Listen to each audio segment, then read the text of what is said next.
Ya, Assalamualaikum warahmatullahi wabarakatuh, Pak Is. Waalaikumsalam, Bapak. Oke. Gimana kabarnya ini? Alhamdulillah, Pak. Baik-baik saja. Oke. Oke. Alhamdulillah, Pak Ismail.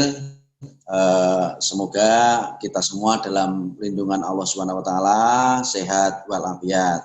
Oke. Amin. Amin. Mohon maaf, Pak Is. Dalam situasi pandemi ini,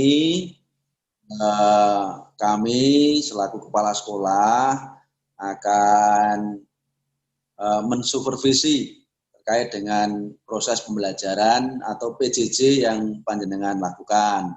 Iya, Pak. Sudah ada persiapan Pak Ismail ya? Ya, alhamdulillah ini bisa mengikuti persiapan, Pak. Oke. Sebelum Pak Ismail nanti akan melaksanakan pembelajaran, ya ini ada praobservasi Bapak.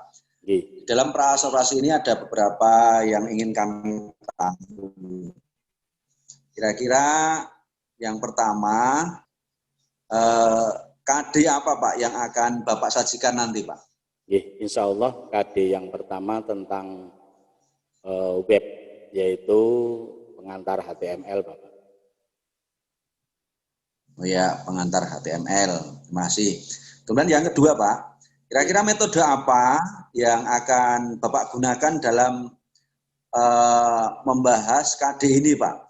Ya, pertama memang saya menyiapkan untuk menyampaikan menyapa anak dengan video pembelajaran yang saya rekam beberapa menit, kemudian masuk ke inti itu nanti praktek sebetulnya, tapi kita tidak bisa mandu anak-anak praktek, kemudian beberapa petunjuk lembar kerja, dan pada akhir kita closing.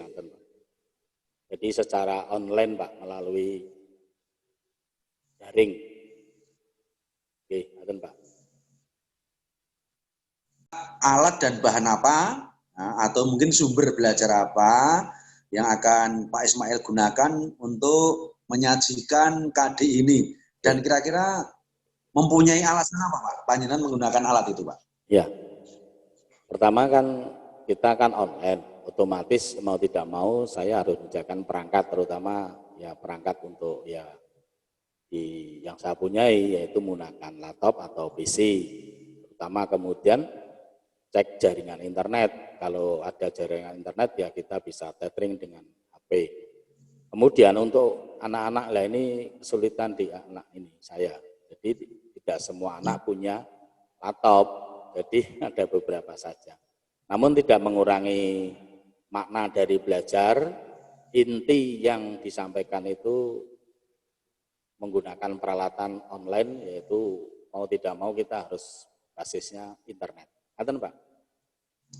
Oke, ya berarti HP, laptop tentunya begitu Pak ya, dan mungkin kelengkapan jaringan. Pak Is, saya rasa walaupun ini situasi pandemi menggunakan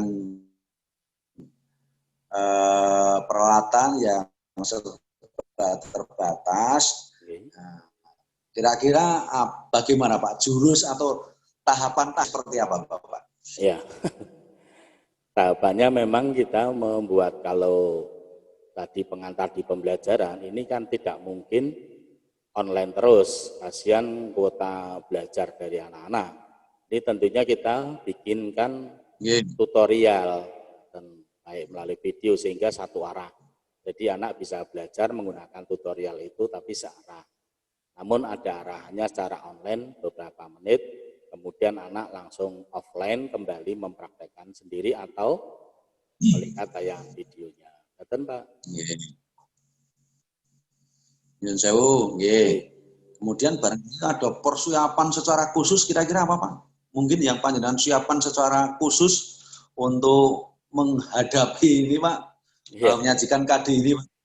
Ya, untuk menyajikan KD ini ya persiapan khusus sebetulnya nggak ada. Sebetulnya sehari-harian yang kita gunakan menggunakan HP itu bisa untuk merekam.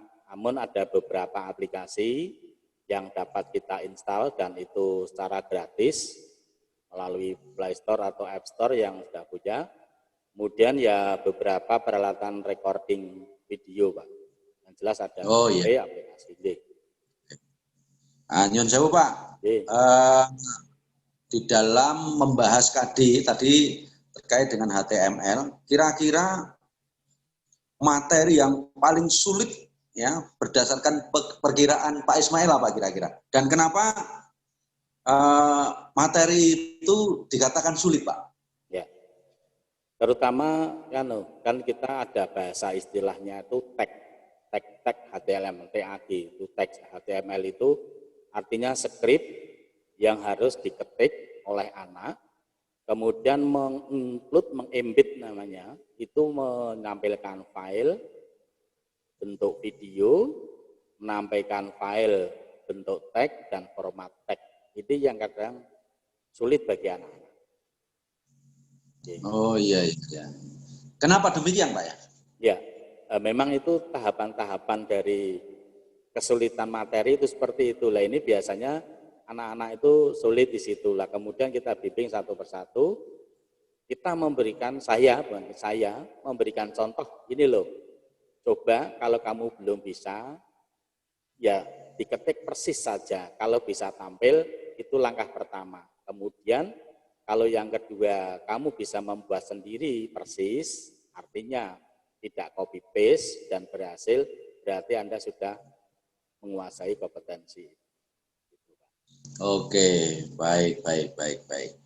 Nah, untuk selanjutnya, Pak, kira-kira kompetensi apa yang bisa dimiliki siswa setelah mengikuti pembelajaran sesuai dengan harapan Pak Ismail itu kira-kira kompetensi apa, Pak? Ya, kompetensi harapannya anak-anak itu membuat namanya kalau di istilah di RPL atau di web itu namanya leading page. Leading page itu adalah halaman dasar di internet. Ada header, ada site, kemudian ada catatan kaki, footer, dan untuk menampilkan konten. Itu kompeten dasar yang dapat dimiliki oleh anak. Jadi sekali lagi anak bisa menampilkan tanpa dia harus membuat basis data, tapi dia sudah bisa menampilkan view tampilan web dasar, yaitu ada header, kemudian ada site untuk pilihan, kemudian ada konten dan footer catatan kaki. Demikian, Pak. Ya. Wah, luar biasa, Pak. Ya memang RPL ini, ya ini pemikiran kita, Pak. Nah, RPL ini memang ya sebut saja program keahlian masa depan, Pak. Jadi RPL ini di era sekarang memang sangat dibutuhkan, ya. Dengan demikian kami perhatikan juga sekarang ini sudah mulai banyak sekolah-sekolah yang mulai membuka program keahlian RPL ini, Pak, atau kompetensi keahlian RPL ini. Karena memang barangkali kompetensi-kompetensi yang ada di RPL ini akan menjadi jawaban kebutuhan-kebutuhan masa kini yang diperlukan kalayak, mungkin begitu, Pak. Oke, Pak Ismail, saya melihat atau mendengar apa yang panjenengan sampaikan di dalam pra observasi ini, saya kok optimis bahwa yang nanti akan panjenengan sampaikan ini bisa diserap semaksimal mungkin oleh anak-anak. Saya kira demikian, Pak, yang bisa kami sampaikan. Selanjutnya silahkan nanti Pak Ismail bisa melakukan satu pembelajaran, ya. Ini berarti panjenengan mengajarnya melalui Vicon atau video satu arah, Pak, nanti, Pak? Ya, untuk sementara karena ini pengantar awal kita menggunakan video tayangan. Tayangan video ya? Iya, ini video. Ya. Dan Pak, bentar, Pak. Iya. Dan kebetulan kelas ini 11 RPL ini juga masih magang. Karena kan yang jurusan RPL ini yang kelas 10 ini kan mulai tahun ini kan sudah kelas industri, Pak. Nah, kelas 10-nya lah kebetulan kelas 11-nya saat ini bersamaan magang mulai September ini sudah magang secara online dengan kerjasama dengan Ibuka, Pak. Dan Ya. saya guru praktek di sekolah ini cukup dibantu oleh industri karena setiap harinya anak-anak ini juga magang secara online dan mengerjakan apa yang diajarkan di sekolah dan diajarkan di industri. Jadi saat ini anak-anak masih sedang magang juga, Pak. Ngaten, Pak. Iya. Oke, nah makanya nanti mohon ya panjenengan sebagai selain pembimbing siswa PKL juga sebagai guru mapel ya untuk bisa mengatur sedemikian rupa Pak ya, agar gayung bersambut PKL kena tetapi pembelajarannya juga kena tanpa membebani anak-anak kita. Saya kira demikian Pak Is. Selanjutnya silakan nanti bisa di-upload atau Viko juga ingin ketemu Pak nanti setelah melaksanakan pembelajaran di forum pasca observasi. Demikian, terima kasih. Assalamualaikum warahmatullahi wabarakatuh. Waalaikumsalam warahmatullahi wabarakatuh. Sehat selalu Pak Ismail.